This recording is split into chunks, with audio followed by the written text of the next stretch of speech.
તો આ ટોપિક છે ઓરિફિસ પ્લેટ. હવે ઓરિફિસ પ્લેટમાં ઓરિફિસ શું હોય છે?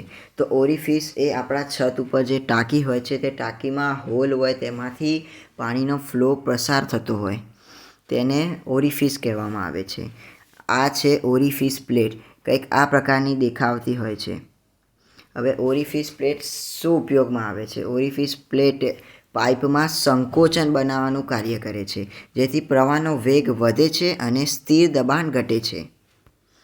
હવે વાત કરીએ કે ઓરિફિસ પ્લેટના કેટલા શેપ હોય છે. તો ઓરિફિસ પ્લેટના ઘણા બધા શેપ હોય છે.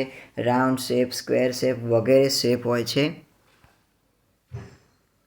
ઓરિફિસ પ્લેટની સાઇઝ શું હોય છે? ઓરિફિસ પ્લેટની 3 પ્રકારની સાઇઝ હોય છે. પહેલાં સ્મોલ, મીડિયમ, લાર્જ વગેરે પ્રકારની ઓરિફિસની સાઇઝ હોય છે.